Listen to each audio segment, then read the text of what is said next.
we have this kind of thread that's a conditioning through society of that, like, to be worthy, you need to be successful. And to be successful, you need to work hard. There's this like whole dichotomy of like, you got to do to be even accepted as a worthy person, instead of knowing that you are inherently worthy just by being and by breathing, by being alive as a human. Like, that's just something that comes with your heartbeat.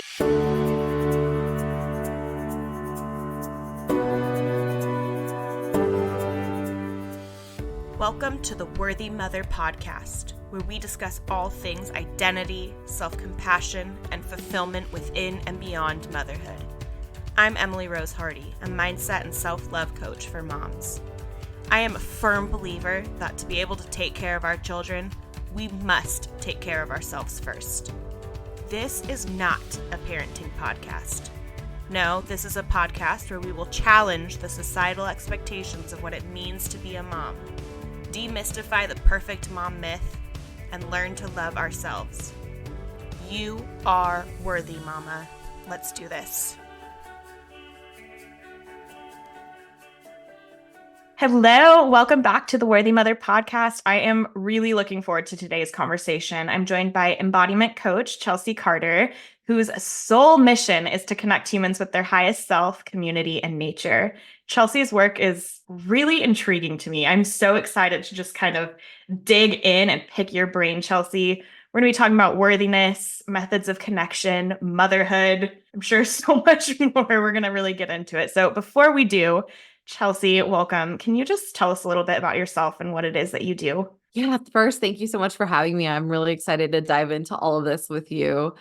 The best way to say I am the goddess of somatics, embodiment, retreats, breath work, psychedelics, and of course, like coaching and mentorship. I think it's so important to create safe spaces for women to feel like they can be their authentic self. And that's like a big part of just who I am, is just helping others create safe spaces and creating them myself. I absolutely love that. I think we talk so much about safe spaces and how important that is. And I think particularly for mothers, that's something that we're seeing a lot more conversation right now about, just having spaces to be honest about our experiences, because I think just traditionally, that's not necessarily something that moms have the opportunity to do, right? It's kind of like, just deal with everything and you'll be fine. And that's not really how it works. So I'd love to kind of hear from you about like the importance of safe spaces, what that really means to you, and maybe how that relates to motherhood. Yeah. So I feel like at the essence, a safe space is somewhere where people feel comfortable being the fullest expression of themselves.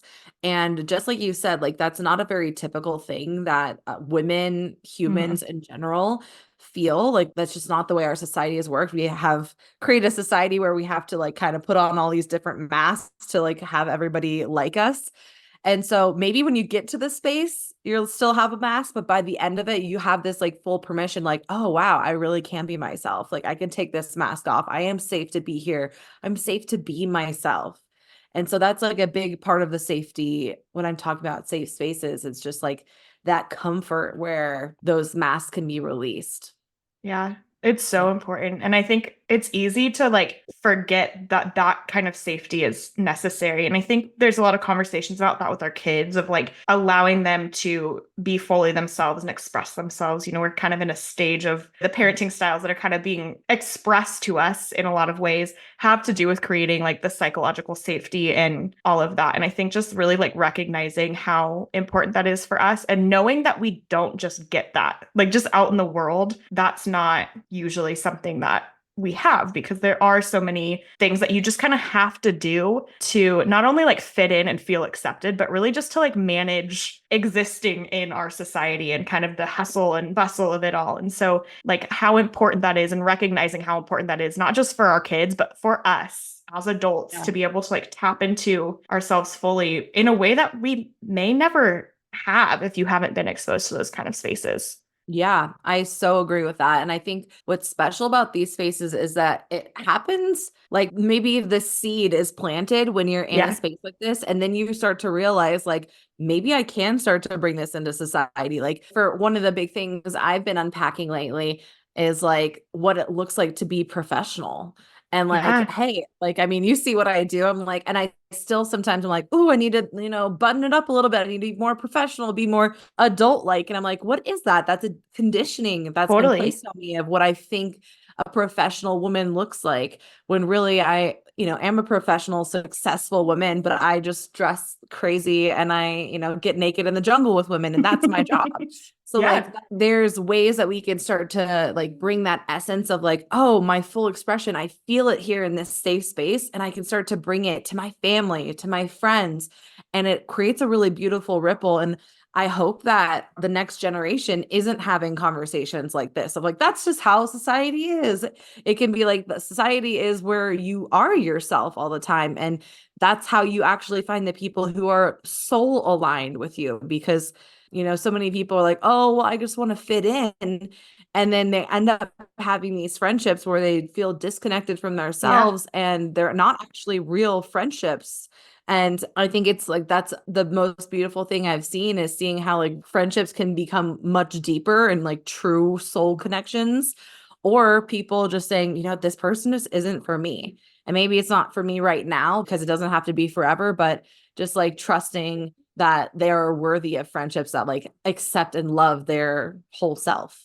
Yeah, that's a really interesting idea of how when we're not necessarily showing up as our true, like aligned self, which is a very common thing for so many of us because of all the conditioning and things that you're talking about. Yeah. If we don't like have the spaces to show up as ourselves, we may not even know what that looks like. But how like the relationships that you may make in that space can actually pull you further from yourself when you are trying to fit in and get that sense of belonging from people who may not be aligned with the type of existence that is like deep within your soul. And what an interesting thing to think about. Like I've never really thought about that so much, but I know in my own life as I've, done a lot of personal growth and personal exploration and understanding myself more, it is true that the relationships you have that you create in that space are so much more aligned. I mean, that really is the word. So that's a really interesting kind of perspective just to kind of hold on to and think about. Yeah. I mean, definitely whoever's listening, like just think about all of the epic people that you aren't meeting because you are like trying to fit in with people that aren't your tribe. And Hmm. you're like really doing a disservice to yourself, like inevitably, because I know it's tough. Like you just said, like in the growth journey, you're like, oh God, all of a sudden, like, and it's so typical. Like people are like, oh, I don't feel like I'm not vibing with my friends as much as I did. And it's not all friends. Like maybe Yeah. it's a couple of them that you're like, oh, this just doesn't align anymore. But honestly, at the end, like you said, like you find these people that are Hmm. really magical. And especially in motherhood, I think it's important to have people that you can express like all of those real things instead of being like, yes, everything is great. Like I have to have you over when my house is perfect. Like all of these, different things that again, conditioning of like how you want people to see you or be seen. It's important to just have those people where you can just be yourself in the mess, in the beautiful mess. Yes, it's so important. And you bring up a good point that in motherhood, I think it really is amplified the conditioning, first of all, the like how you're supposed to show up and how impossible that is. Talk a lot about that, just about this perfect mother that we're supposed to all be, that is such a narrow scope of reality and what's even possible, let alone what actually is true to who we are as individuals, but how it can be really hard then to show up as your authentic self when it's like there's all these expectations that okay, I can't have someone over because the house is a mess and I'm feeling horrible about it and blah, blah, blah. And it's like, if we can kind of release some of that, those really individual things, but also those other things that are just not even realistic, it changes the experience in the way that we're then able to not only connect with others, but again, connect with ourselves. Yeah, exactly. Because like my little guy, he's almost 11 weeks. So like really, really fresh. And like my parents are the only people who have like been introduced to him. Hmm. And one of my closest friends is coming over. And I haven't cleaned the house in like 11 weeks. 11 weeks. And so I'm Yeah. like starting to tidy up a little bit. But like it's funny because I could totally not and still be loved and Yeah. accepted by him. And I think like that's part of the fear is like, what will people think? And it's like, what he's not gonna even like we look to those, dust bunnies in the corner and we think like everyone's gonna stare at that when that's just not the truth. Like they're gonna be staring at our faces and having conversations with us. They're not here to judge us. And that's also Yeah. part of finding the right people is like those Yes. people that care about those things. And if like you have friends that are judging you, those are definitely not the right people in your space. So yeah. Yeah. Yeah. So obviously on the Worthy Mother podcast, worthiness is a big topic of conversation and just accepting ourselves and knowing that we have this innate worth. And your work as an embodiment coach and really like a space holder, somebody who creates those spaces for people to really tap into their own authentic, true self. There's a lot having to do with worthiness in there. Can you kind of talk to that? I'll just kind of like open the floor, see what you have to say. Yeah. Did you hear that? Oh, little guy. Well, the first thing that comes to mind when we talk about worthiness and like being a mother, being a human, even like we have this kind of thread that's a conditioning through society of that, like to be worthy, you need to be successful. And to be successful, you need to work hard.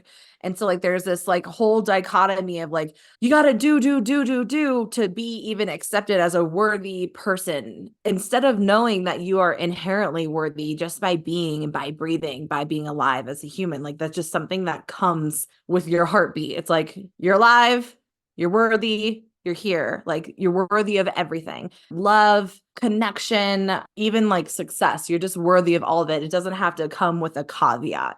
And so I think with the motherhood specifically, we see a lot of that with mothers who are like, oh, I need to go back to work. Like that is what makes me worthy. Or even on the other side, like mothers that are stay-at-home moms and that are like, I need to work really hard at the home to be worthy. And so we see this like interesting dichotomy of like how people think their worthiness is really tied to productivity. And that's also why we hear people and hear moms a lot complaining about how hard it is all the time. And that's like because it's like this is a badge of honor. It's hard. I was up late. Baked goldfish from scratch, like all of these different things. And it's beautiful. And there's no like reason to knock it. Like do all those things, but like Hmm. we actually do those because we want to be seen as worthy and like successful by other people. When it's like, hey, you're just as worthy and successful if you just laid on the floor snuggling your baby all day long. Like, and that's all you need to do. And I think that's one of the beautiful things I do see a lot of women starting to decondition of like, hey, I need to have the house perfectly clean. Like all of these things. It's like, no, actually, like I am obviously in the, baby stages of motherhood. Like my job right now is to like fully take care and literally feed this baby. My Yeah. job is to feed, make sure he gets sleep, change diapers and like cuddles and like talk to him. So like it's just yeah, I guess for anybody out there like the worthiness is always there. You just have to start to feel it and let yourself feel it. And I understand how it can be really tough to like untangle those threads of like, oh, I have to be or do or act like this to receive this like feeling. But really, it's something that you can just start to feel. Yeah. I mean, you saying that, I'm just like, oh, it just hits because it's so, we are conditioned from such a young age to believe our worth is in the productivity. And I Mm-hmm. know for, a lot of us, I think a lot of my listeners resonate with being people pleasers or perfectionists or former recovering people pleasers and perfectionists. And I think that's really just true of a lot of girls and women because it's something that you are kind of told time and time again, sometimes very unintentionally, that your worth is in how good you are. Mm-hmm. And it can be really confusing then, I think, especially in motherhood. And you kind of spoke to that of like, it's hard to know what you actually want to do and how you want to show up when there's so many like requirements for being quote worthy. It's like you have Mm-hmm. to go back to work and be productive in this way because your worth is counting on it. But also you need to stay home with your child and do all these things and whatever messages you're getting in and kind of taking as like this is what a good mom does. It's like those things become this new standard of worth and Mm-hmm. you can't do all the things. You can't possibly do all the things because there's so many mixed messages we're getting that just you can't. We're one human. You can't go back to work Yeah. and be a stay-at-home mom. Like that's just not a thing, right? That's not how time and being a single person works. But we really do like it almost is like that striving for being worthy if we don't understand what it means to be worthy and that that is something that's internal and has nothing to do with meeting these requirements that aren't even real. It's made up by Yeah. society and just kind of pushed on us. And it keeps us from And then knowing what we want. What do you actually value? If you're not tuning into that, it's like you're just going to be feeling unaligned and feeling overworked and feeling like it's hard and not necessarily realizing there's something wrong with that. oh, I so agree with you. And I think like part of it too is that there's this conditioning and stuff. It hardly ever happens from someone saying, this is how things are. Mm-hmm. It's from us seeing like our parents or other people in, society and the media or whatever, and like the movies. It's like seeing how things are modeled to us Yeah. and then being like, oh, this is the right way or this is not the right way. And so I think a big part of that like untangling process is really starting to like be like, okay, where did I even get this idea that this is what the way it needed to be? Oh, it Mm-hmm. came from this. Okay, I realize that that's that person's story and not my story, and I can disassociate from that story and I can create a new story. And like that's when you start bringing in the embodiment practices and you're like, let's get to know me and like see what I actually want and not what I think I want because of the ways I've been trying to fit in with my family structure or the society or my friends and or please everybody. So yeah, like it's just funny that it comes from like these little subtle cues from our whole Mm-hmm. life. It just builds and builds and builds and builds. And it's one little thing that you might not take seriously. But when it's these tiny little things constantly, you're being exposed to them, it really does shape exactly who we are in this moment or who we are showing up as.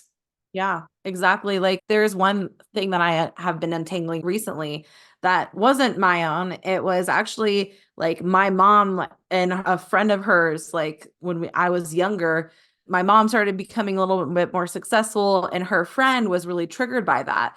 And so I was like, hey, why aren't we hanging out with these people anymore? And my mom literally said, she's like, oh, she's not really happy that I'm successful and that your dad and I have such a solid relationship because she was unsuccessful and had a rocky relationship. And so now I've like had this conditioning that I'm untangling right now of Mm-hmm. like, I shouldn't brag that I have an epic Yeah. relationship or shouldn't talk to people about my like successes in business or life, like, because that will trigger other people and I'll lose relationships from that. And I'm like, whoa, this didn't even happen to me. It actually happened to my mom, but I just witnessed it and I saw it happening. Yeah. And then I was like, oh, this is something that can happen when it's really not. That's, somebody else's story, not mine. Our brains are really good at making stories out of what we see and Yeah. then taking those stories and storing them and helping us make our decisions based on those stories. You really do have to like bring it to the consciousness of like, wait, where is that coming from? And like, oh, I actually see that like that's not, I don't Doesn't actually even make believe that. sense. Yeah. Yeah.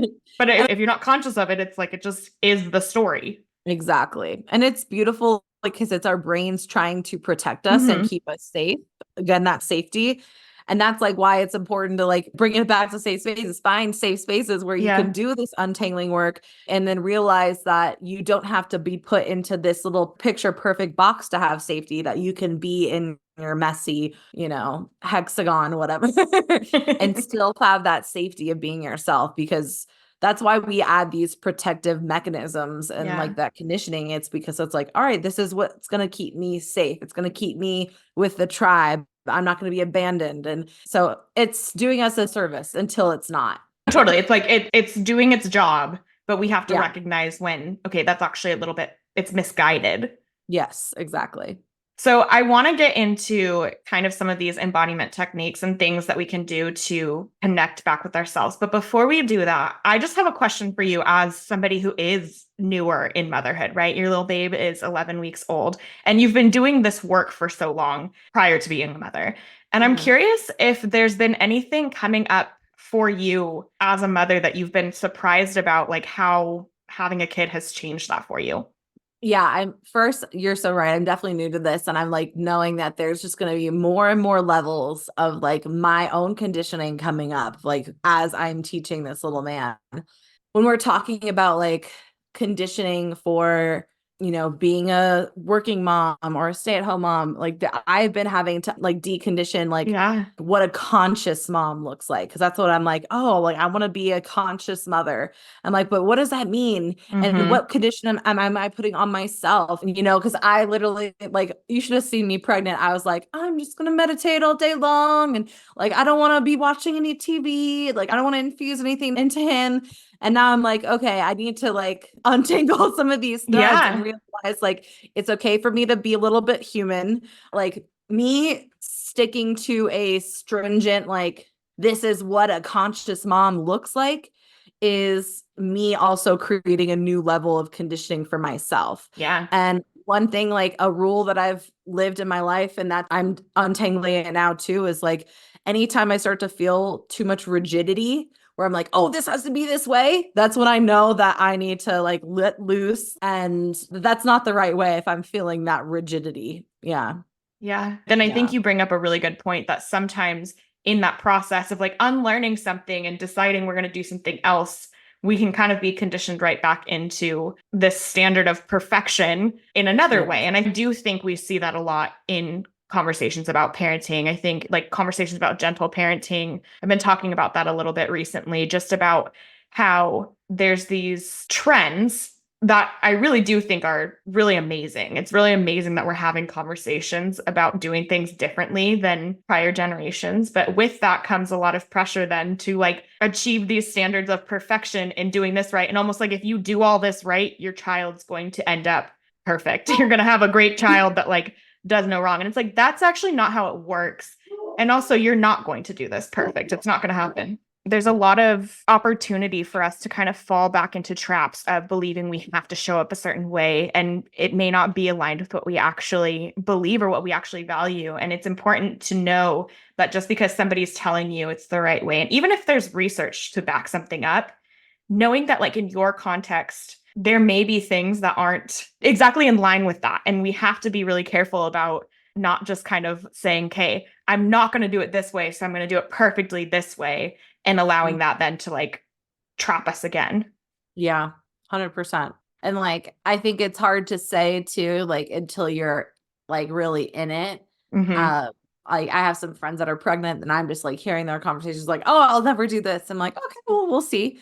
I'm Yeah. like, I'm not gonna like it's whatever is fine. But also like myself, I'm like, I don't ever want to have him like on an iPad like before he Mm-hmm. needs to be on school. And I'm like, but who the fucking knows? Who knows where it will go? So I'm just trying to again like release that rigidity and like Yeah. know that it's like a day by day thing and like just having like love and patience is the biggest thing I really need to have as a Yeah. mom and just trusting that everything else will, like you said, like they're gonna be perfect no matter what in their own ways. Even if we didn't buy them all organic food, like fresh cooked at Yeah. home or or go eat fast food every day, whatever.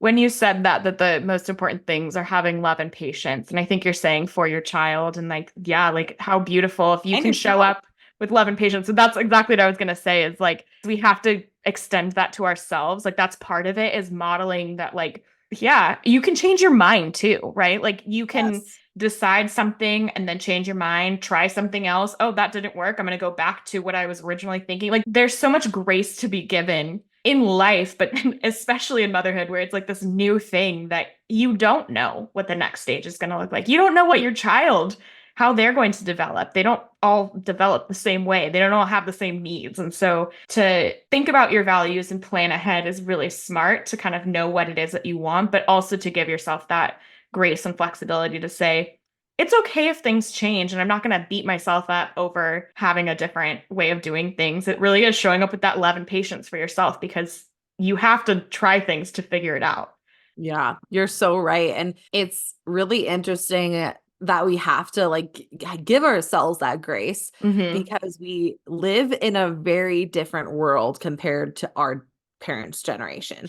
Now we are reporting to the world and social media of what our decisions, what our Yeah. choices are. And so that's when we started feeling like, oh gosh, like I'm contradicting myself. I have to do things this way. It's like, no, think about like how all parenting was forever. Yeah. Like they decided one day it was different and then like the next day it was this way. And because nobody was watching, and that's Yeah. okay. So that's like an interesting thing I see a lot of moms feeling, even beyond motherhood into Yeah. business and everything, like of, oh, I did it this way. And so now I have to stick with it because people are watching me. And it's like, well, actually, you can contradict yourself, you can evolve. That's all okay. And also, people aren't watching that closely. They're not really taking notes, and like you can Hmm. change things up and you don't have to justify yourself, because that's the other thing. People are like, "Oh, I want to do something different ways. Like I have to have evidence and like tell people why I made this different choice." And it's like, "No, just make a different choice. You don't owe anything to anybody and you are always worthy."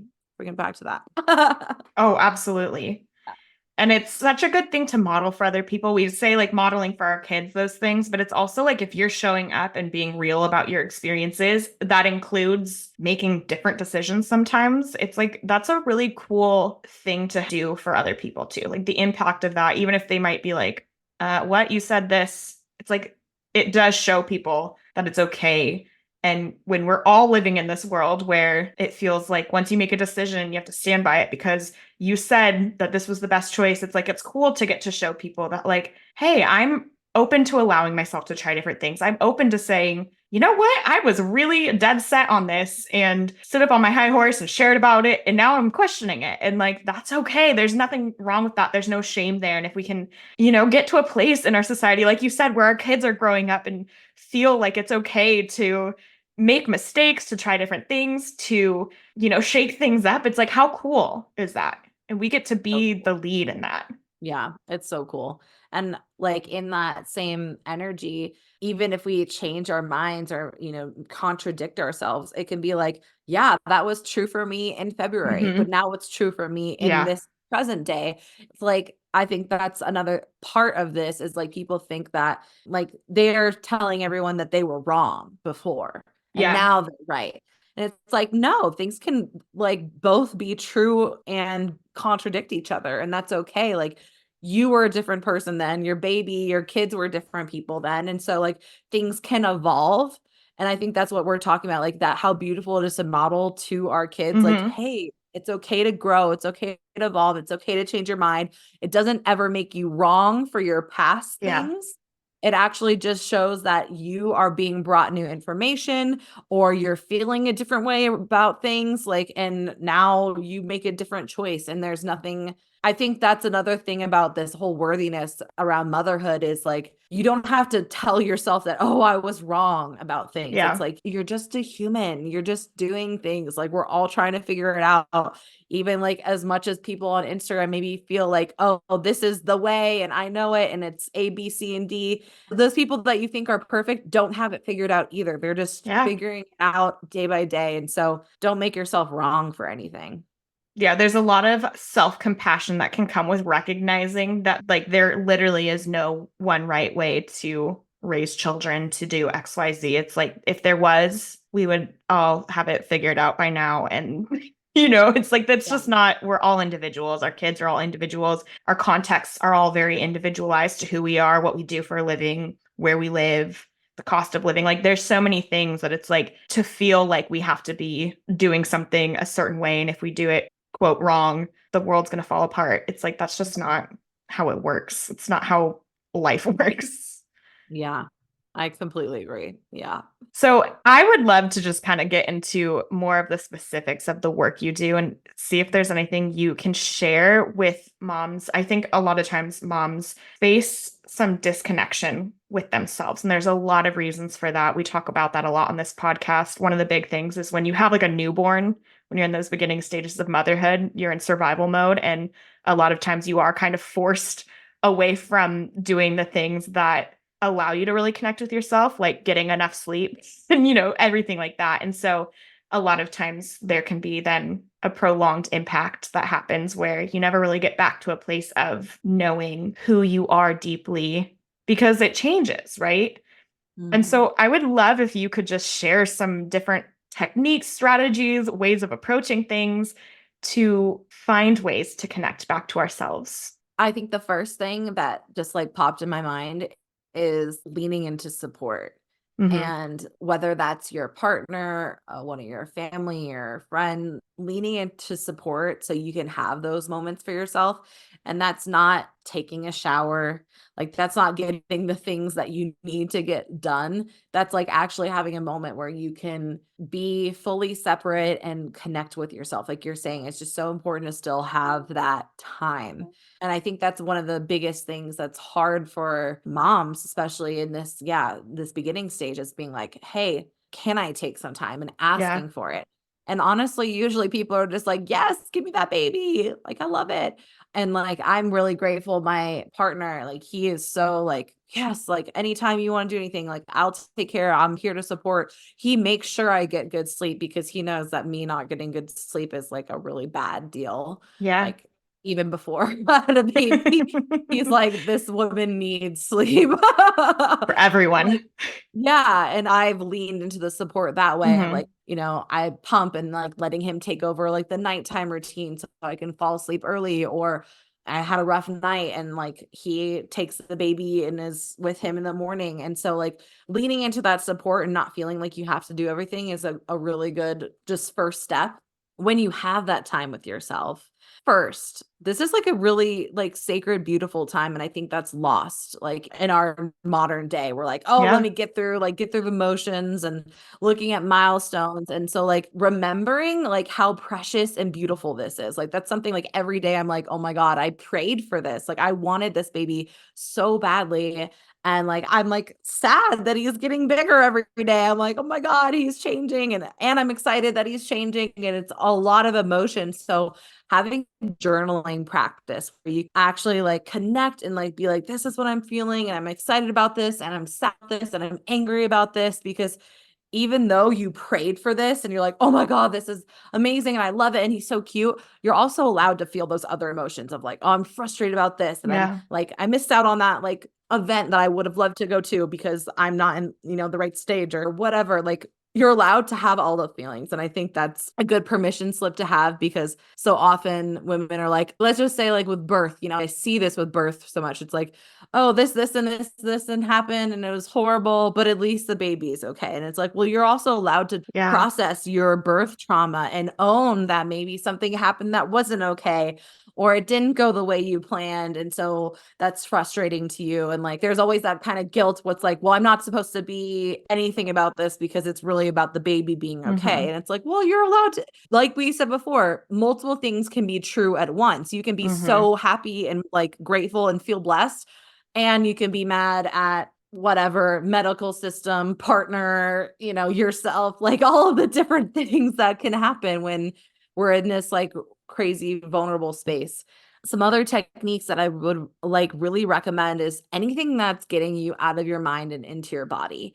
Like, as moms, we are holding so much. And like the birth portal for me wasn't that long ago. And so like even like the recovery of your body like after birth is it's not just a couple weeks. It's a very, very long time. And so giving yourself time to be with your body, be in your body, let your body speak and express to you, like that wisdom is important. So techniques like breath work, something I really love.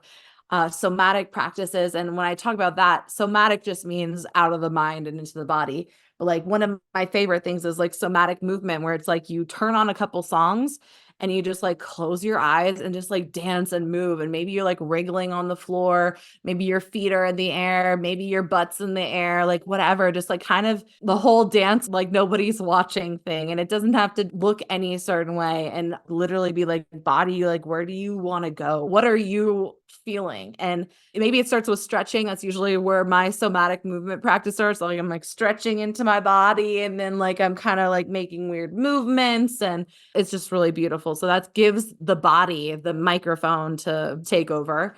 And one of the other things that I've been finding that's been really nice for me is just like short meditations. And Hmm. there's so many different styles of meditation. So like I know people listening are like, oh no, I can't have my mind quiet. There's too many things I'm thinking about.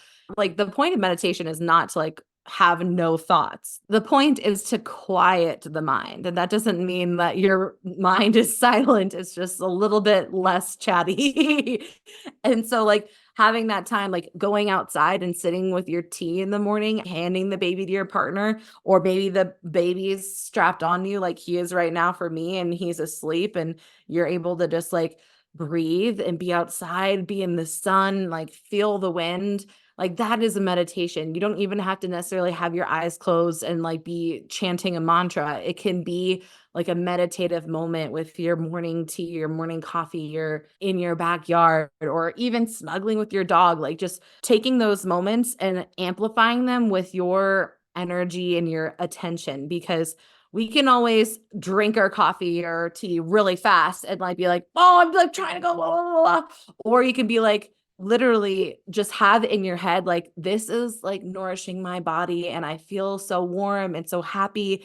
Like, we can add this intention and this love in Mm-hmm. our actions without actually like even changing our day. I think that's like one of the biggest things I have with some of my clients. They're like, well, I don't have time for all these practices. I'm like, well, what are you thinking in your head when you're doing all of these things? Like, are you thinking about what's next? Are you thinking about like all like getting chaos in your head?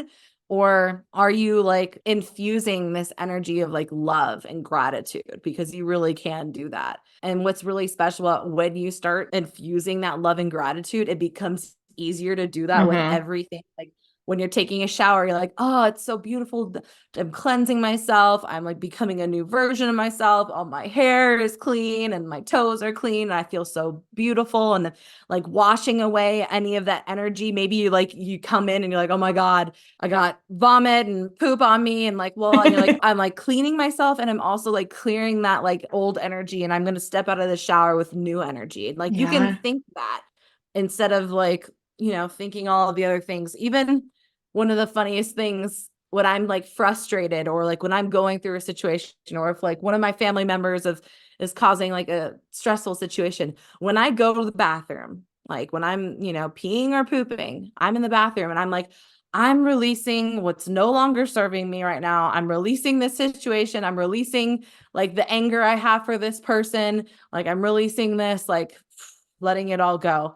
Even when I'm driving in my car and I'm in traffic, I'm like, this is an opportunity to practice patience. This is so beautiful. And so, like, starting to see the world in that way, it really does wonders, because that love and gratitude compounds, and then it just starts to get easier. And then you're like, wait, I actually just feel better about my life. And that's like a big, more mindset shift Mm-hmm. that I'm offering, and which is a practice. It is a practice, so you have to just keep at it. Yeah, those are my big little easy ones. I love that. And I love the way that kind of the thread through all of that is the intention. Like it really is just being intentional with what you're doing, whether that's something new, a practice that you're doing, and why are you doing that, and understanding how you're giving your time to something. I think sometimes we can feel guilty giving our time to these actions that we want to take. And if you can be intentional about why you're taking those actions, it can release some of the guilt. Like, no, this is going to help me show up in the way that I want, or whatever it is. But then also there's just bringing the intention to what you're already doing. If you're going to get the mail, bringing the intention to like stepping outside. And yeah, it's going to be like a 30-second thing, but like I don't need to be thinking about what I need to do when I get back in the house. I'm just going to enjoy this moment outside, or driving, commuting somewhere. Like you can change the intention of what's happening in that moment. And it does have such an impact. And I love what you say about how it compounds, because it's so true. When you are pouring into yourself, when you're giving yourself that love, it changes then how you want to care for yourself just naturally. And then you're more taken care of, and you're going to be able to show up with more love. And it's like this cycle that also like bleeds into the other areas of your life. And it's so beautiful. And Yeah. I think it's such an important thing to know that like it's not all these crazy things you have to do to be able to tap into that.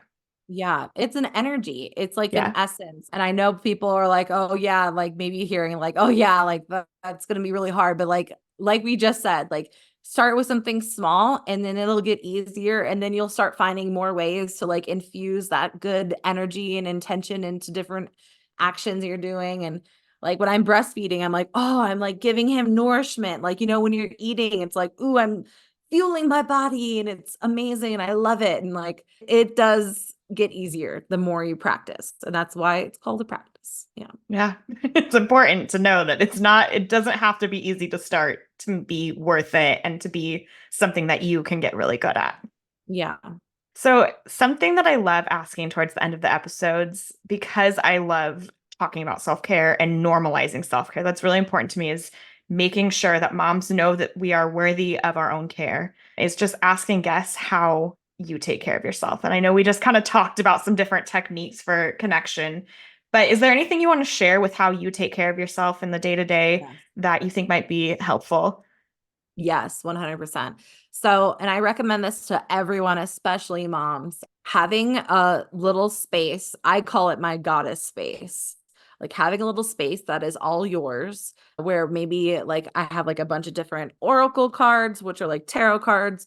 I have like crystals. I have, like I have a little mat where I can do my breath work or my meditation practices, and like having a place where you can go like physically. And again, it could be for like 5 or 10 minutes, but sometimes it's just nice to be like, I'm in my space and this Hmm. feels good. And like sometimes my meditation is like turning on an incense stick and like watching the smoke. And I'm just like, like, I don't have the capacity to do anything else, but just like be in more of a present moment awareness space. So creating a little space for yourself, I think, is like such a self-care move. And it also like makes it easier too, because then you're like, you see that space at the corner of your eye, and I'm like, I'm gonna go there for 5 minutes, everything stop, like, baby's sleeping or partner's watching the kid, and you're like, okay, I'm gonna go into my space and just Yeah. have this time. And I think it's not only is it easier to have that self-care moment, but it's also like a self-care power move almost, like if you think about it, but to be like, I'm not only just like gonna do my self-care, I'm literally gonna give my self-care some like square footage, like and like so everybody knows that this is a priority, like just like Yeah. cooking everything else in the house, it's like this is a priority for me. I think we've already said so much of things about self-care. The other thing I was gonna say is like getting outside is so important. Yeah. I love that idea of having just a small space to do the self-care. And you were like listing some of the reasons it's important. And I think like that can't be understated how beneficial that can be to have the physical space. It's like it's a reminder when you see it. It's a reminder like, oh, self-care. Like sometimes we need that. And then it is easier to shift the intention when you know what you're supposed to be doing. Do you know what I mean? Like if you're at work in your office, you know work is happening there. If you're in the kitchen cooking, you know you're Yeah. cooking and that's the intention. And so when you go to a space, it's like this isn't time for all the other shit in my head. This is time for taking care of me, doing the things that I've designated to do in this spot. And I think that's so powerful. And then I love what you say about like showing it's a priority, not just for yourself, but for others. It really makes a statement. And that's big. That can be really big for ourselves to understand like, this is something I am prioritizing. And I'm not just saying that, I'm actually showing in my space, in my physical space, that I'm prioritizing that. It's huge. And just thinking of what that is modeling for our children, like, Yeah. and when they start to get older, and like just for anyone watching who's like, I might want to meditate with my kids, like they say kids can meditate for as long as however old they are. So if they're like 4 years old, a 4-minute meditation, and like just being like, hey, like we come in here and like this is what a sacred space looks like, and we are careful with these crystals and with these objects, and you can start to explain that to the kids so they start to understand what these safe spaces or ceremonial spaces can even be like. And I'm actually going to be starting to host like mama and baby like circles with another mom here in Denver, and like just we're talking about like how we're even going to start teaching these kids like what it is to enter into this kind of a sacred space. And because I think overall like just the energy of all of the moms right now, we are kind of creating more conscious Yeah. beings. Like this next generation, I'm like, I don't know what's gonna happen, but like the aliens are totally gonna come down and talk to them. Like they are gonna be woke as heck. Yeah. Because But we are like normalizing these things for them. exactly. And that's like why I love that question that you said is like, how can we bring self-care into our lives? It's also like as a mom, it's not just our lives. Like Hmm. everything we bring into our lives, it also leaks into our family. So again, like putting a little mat down and having an area that like this is where we do things. It'll be really cool to see your kids start to come and sit down like, hey, can I sit with you for your meditation? Like, Mm-hmm. what are you grateful for today? And that's one thing my partner and I do every night. We like talk about what we're grateful for that happened during the day. And I can't wait until my little one is like big enough where that's part of our bedtime routine. Is like, what are you grateful for that happened today? I'm just excited for that. It's going to be beautiful. It's so cool getting to see our kids grow in those ways.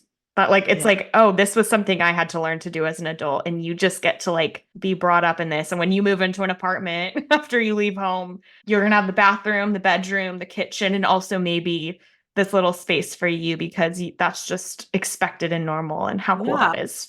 Oh my God, I just got chills because that is like so cool. It'll be like, yeah, okay. So, well, like it's funny because I feel like a lot of houses in general have like a living room and a family room, like Hmm. where they're kind of like the same thing Yeah. twice, right? So we have a living room, and then the other one is my entire goddess space. So it's like a whole room. And like I have my sound bowls and like all the other kinds of things out. And yeah, how cool will that be to be normalized? Like, this is the like whole meditation chamber or whatever you want to call Yeah. it. Like, pretty special. Like he's just gonna grow up thinking that's just what you do at the house, which is Exactly. cool. I love it. Yeah. Chelsea, this has been such an awesome conversation. Can you just let us know where we can find you? Keep up with what you're doing. Yeah. So I love to hang out on Instagram. That's like my jam.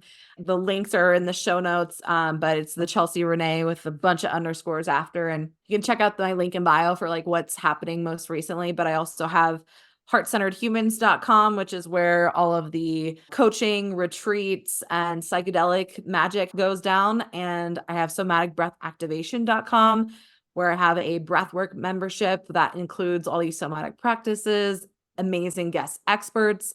And I also have my certification program for people who are feeling called to hold these sacred, safe spaces that we've been talking about. They can be certified in how to be a space holder and also learn the somatic breath activation breathwork technique. So you can bring some really cool practices to your community and be this catalyst for growth for everyone around you. I love it. Go check Chelsea's stuff out. There's a lot of rabbit holes to go down. So see what's in there for you. Chelsea, thank you so much for being here. And your little guy just slept through the whole thing. I'm Nice when it works out. I'm like surprised but not surprised. He's a good sleeper, It's thankfully. right at that age. Yeah. Thank you so Thank much for having me. You're amazing, and this was yes. such a treat. Thank you so much for being here. And to you listening, you are worthy, Mama.